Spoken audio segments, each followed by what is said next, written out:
આ ઘટના 2016માં મુંબઈમાં બની હતી જ્યારે હું 16 વર્ષનો હતો. હું બોર્ડની પરીક્ષાની તૈયારી કરી રહ્યો હતો અને મોડે સુધી ક્લાસ લેતો હતો.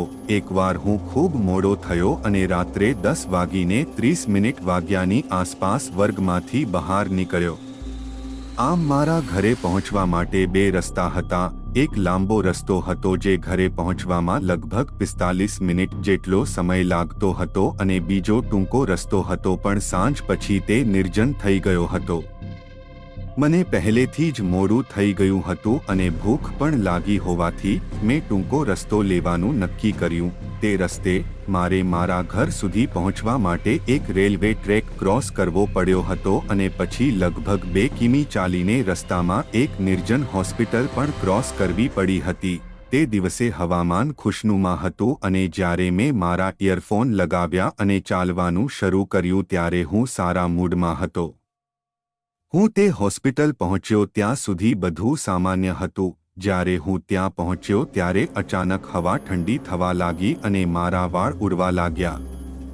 તે વિચિત્ર હતું કારણ કે મુંબઈ હંમેશા ભેજવાળું રહે છે. જો કે જ્યારે મને લાગ્યું કે કોઈ મારી પાછળ ચાલી રહ્યું છે ત્યારે મેં ચાલવાનું ચાલુ રાખ્યું. હું પાછો ફર્યો પણ ત્યાં કોઈ ન હતું. હું આગળ ચાલી રહ્યો હતો ત્યારે મેં જોયું કે થોડે દૂર એક સાડી પહેરેલી સ્ત્રી હતી જે મારી પાડોશી કાકી જેવી દેખાતી હતી. હવે એ ભયાનક રસ્તે મારે એકલાએ ચાલવું નહીં પડે એ વિચારીને મને રાહત થઈ. મેં બૂમ પાડી, તેનું નામ બોલાવ્યું પણ કોઈ જવાબ ન મળ્યો તેથી હું તેની તરફ ઝડપથી ચાલવા લાગ્યો. પરંતુ તેમ છતાં હું તેની નજીક ન પહોંચી શક્યો તેથી હું શાબ્દિક રીતે તેની તરફ દોડવા લાગ્યો. હજી પણ તેનું નામ બોલાવી રહ્યો હતો અને તે હજી પણ સામાન્ય ગતિએ ચાલી રહી હતી.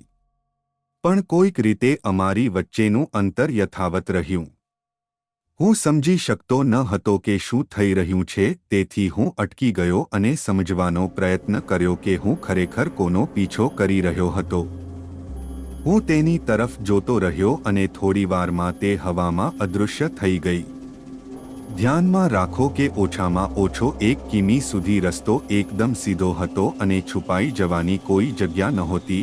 તે ભાગી કે ક્યાંય છુપાઈ શકે એવો કોઈ રસ્તો નહોતો. બસ મેં મારી જાત પરનો કાબુ ગુમાવી દીધો અને કૂતરાની જેમ દોડવા લાગ્યો અને મારા ઘરે આવીને અટકી ગયો.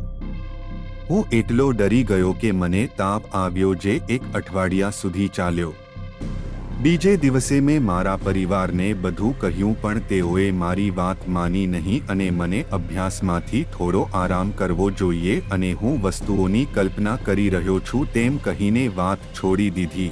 પરંતુ વિચિત્ર વસ્તુઓ થવા લાગી. જ્યારે હું સૂઈ જાઉં છું ત્યારે મને એવું લાગે છે કે કોઈ મારા વાળને પંપાળી રહ્યું છે. મને અંધારામાં રહેવાનો ડર લાગતો હતો અને મને યાદ છે કે જ્યારે પણ હું એકલો હોઉં ત્યારે મારા રૂમમાં પડછાયા જોયા હતા પણ આ વખતે મેં મારા પરિવારને આ વાત કહી ન હતી. પરંતુ એક દિવસ મારો પિતરાઈ ભાઈ જેની સાથે હું મારા રૂમમાં રહેતો હતો તે ચીસો પાડતો રૂમની બહાર દોડી ગયો. અમે બધા હોલમાં ટીવી જોતા હતા. જ્યારે તેને પૂછવામાં આવ્યું કે શું થયું છે ત્યારે તેણે કહ્યું કે જ્યારે તે સ્નાન કરીને રૂમમાં પ્રવેશ્યો ત્યારે તેણે મને બારી પાસે બેઠેલો બહાર જોતો જોયો. હું સામાન્ય રીતે મારો અભ્યાસ પૂર્ણ કર્યા પછી ત્યાં બેઠો હોઉં છું. તેણે અલમારી ખોલી અને કંઈક શોધી રહ્યો હતો.